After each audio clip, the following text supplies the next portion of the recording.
Good morning, good evening. I don't know when my prospective viewers are going to watch this audio or video, but nevertheless, wishing you all a very, very happy and wonderful and prosperous new year.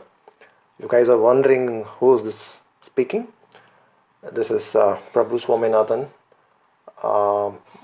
the founder of Academy for Market Orientation of India. That's a student initiative. Nevertheless, I'm going to talk something about the more exciting, the more spoken about topic, which is innovation. Innovation, it's the word which attracts and sometimes even jolts everybody, whether it is a corporate world, social world, political world, and at times individual too. Have you ever thought about why is it so? I personally feel the reasons are plenty. However, I did a deeper analysis and I found something really exciting. One of the most important aspects is, and the only reason I felt, is the bent of the human mind to anything new. Anything new always has a natural tendency to capture human mind, sometimes irrespective of end value itself, and shall at times eat away or erode the mind share. Corporate sales and marketing would be very appreciative of this fact and always keep a watch on the competition, even if it is a Me Too product and not a radical innovation. Over the decades, innovation has moved from just mere a product to process with lots of checks and balances were brought to judge the quality of innovation. In a book, interestingly, by Chris Trimble and Vijay Govindarajan, which is one of my favorite book as well, The 10 Rules of Strategic Innovation, they talk about innovation and creativity to be more productive, explorative, disciplined, and not exploitative as well.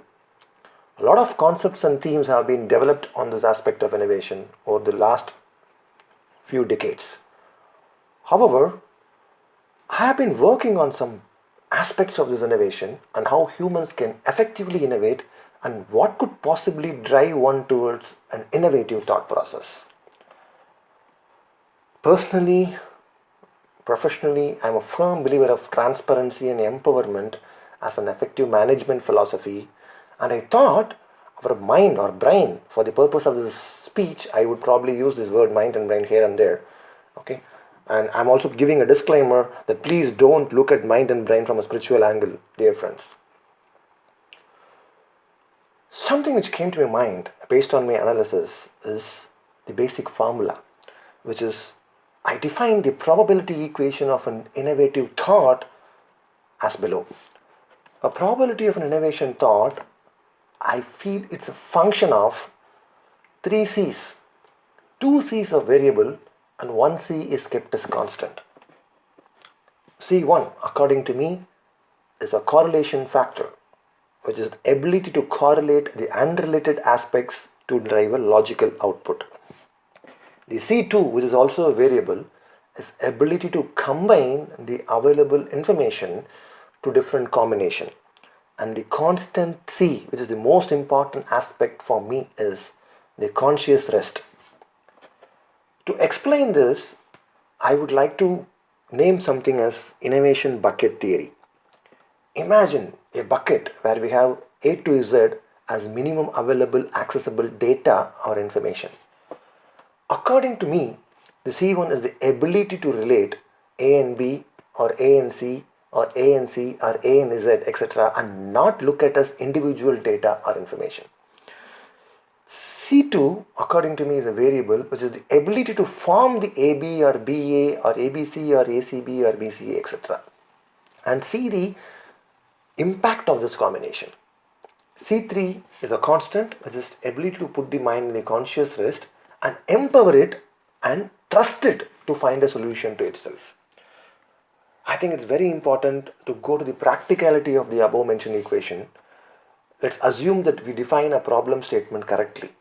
Now, the first step is to gather all the information, which is A, B, C, etc., which is available and accessible, which may or may not have the direct impact towards a problem statement.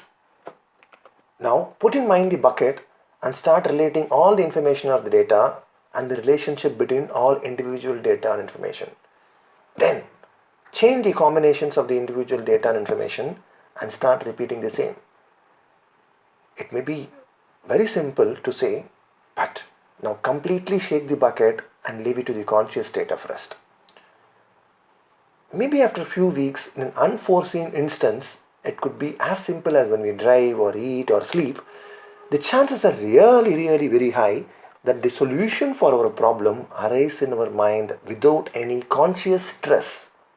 Maybe that's what it said. Most of the great thoughts or innovation happens at sleep or when we put our conscious mind to rest.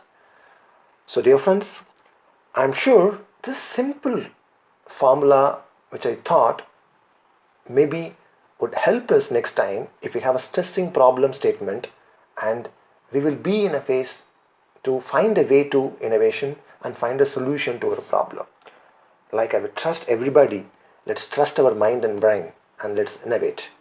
Dear friends, we are the creators. We are the creators of tomorrow. Thank you so much for all your patience and listening to me.